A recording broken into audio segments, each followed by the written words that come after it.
Dalam alam bawah sadarnya, Dukpal tiba-tiba terbangun dengan menggunakan seragam SMA.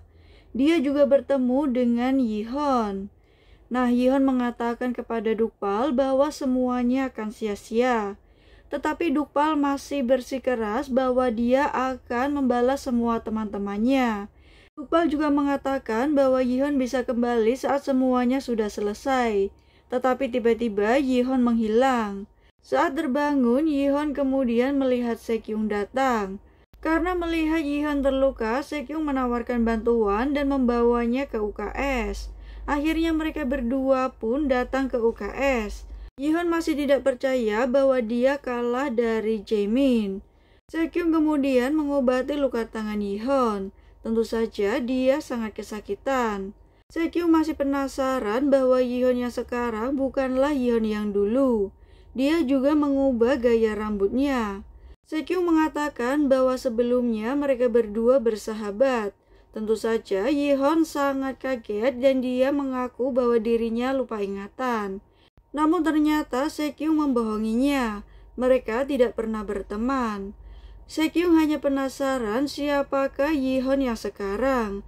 Cara Yihon berbicara pun seperti orang dewasa.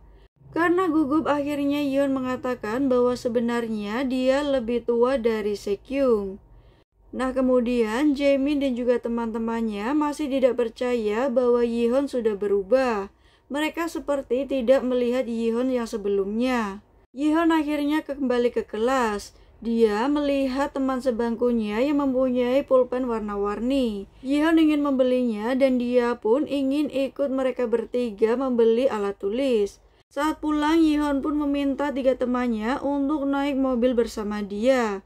Mereka akan pergi membeli alat tulis bersama.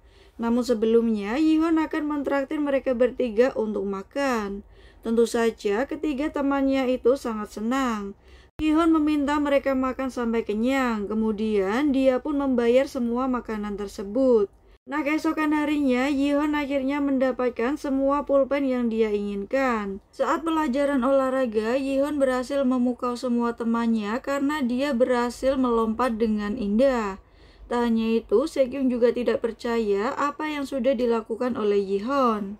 Tiba-tiba Yihon melihat sekretaris ayahnya datang. Dia pun langsung mencegahnya. Ternyata sekretaris wanita itu berencana mengirim Yihon belajar ke luar negeri. Tetapi kini Yihon mempunyai keberanian untuk melawannya. Wanita itu tidak bisa lagi mengaturnya. Tentu saja Yihon akan menghalanginya saat dia akan menghancurkan hidupnya dan juga hidup ibunya. Tentu saja ini akan membuat wanita itu sangat marah.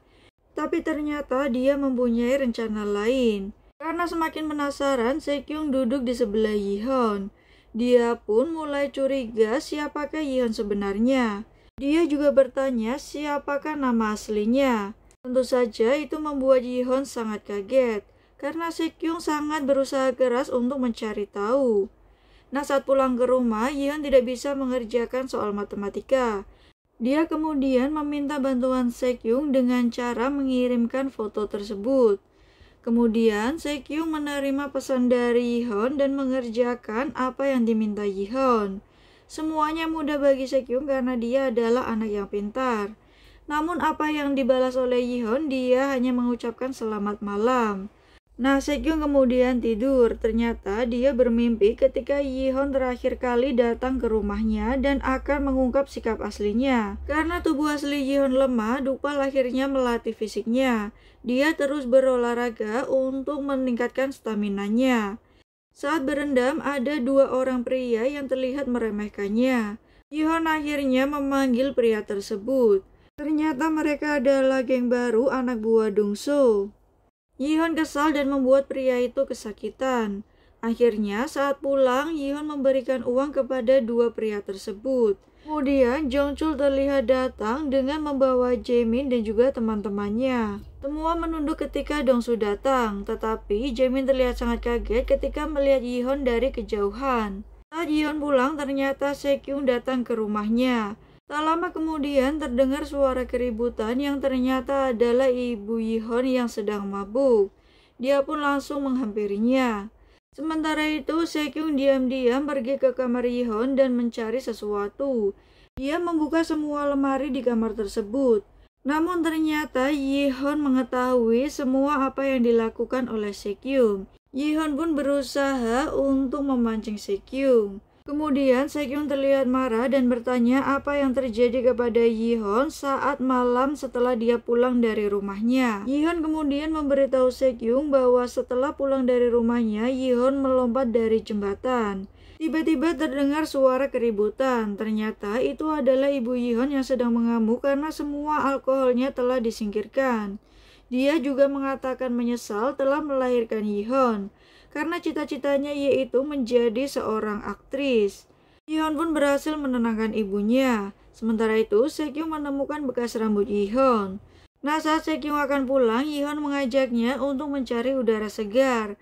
Ternyata mereka berdua pergi ke tempat pemutaran musik. Tentu saja ini adalah selera Dukpal ketika dia ingin menenangkan diri. Tiba-tiba ayah Sekyung menelpon. Dia terlihat sangat ketakutan karena harus berbohong apa yang dia katakan. Namun Yihon berusaha untuk menenangkannya. Sekyung tiba-tiba bertanya apa yang terjadi kepada Yihon. Yihon meminta Sekyung untuk berhenti mencurigai dia, karena dia juga melihat Sekyung mengambil helai rambutnya untuk mengetes apakah dia asli atau bukan. Saat pulang ke rumah, Sekyung terlihat sangat ketakutan. Dia pun kemudian masuk ke dalam rumah dan ayahnya sudah menunggu. Ternyata Sekyung ketahuan berbohong karena ayahnya memasang alat pelacak. Dia pun memperingatkan Sekyung bahwa dia adalah anak seorang jaksa dan tidak boleh berbohong. Sekyung akhirnya meminta maaf dan kembali ke kamarnya. Saat kecil ternyata Sekyung mengalami trauma dengan apa yang dilakukan ayahnya. Dia kemudian berusaha menenangkan dirinya dengan belajar dan terus belajar. Oke, keesokan harinya Yihon dihadang oleh Jaemin dan juga teman-temannya. Mereka memberikan rekaman saat Yihon dibully. Tentu saja itu membuat Dukpal sangat marah. Melihat hal itu, akhirnya Dukpal yang berada di tubuh Yihon sangat kesal dan merusak handphone yang ada di tangannya. Dengan sangat marah, dia pun melempar handphone tersebut. Nah, pertarungan selanjutnya pun akan dimulai. Kini Yihon akan melawan Jaemin dan juga teman-temannya. Saat Jaemin terlihat sangat percaya diri, tetapi Yihon langsung memukulnya. Tentu saja ini membuatnya sangat kesal. Yihon pun akan melawan satu persatu dari mereka, dimulai dari Jaemin dan juga kemudian yang lainnya. Karena yang ada di dalam tubuh Yihon adalah Dukpal, tentu saja dia dengan mudah untuk memukul semua orang yang melawannya. Sebelumnya, Dukpal berhasil melawan Kwangsu dengan tangan kosong. Kini Jaemin dan juga teman-temannya juga tidak bisa melawan Yihon. Oke deh, ini adalah ending dari episode kedua.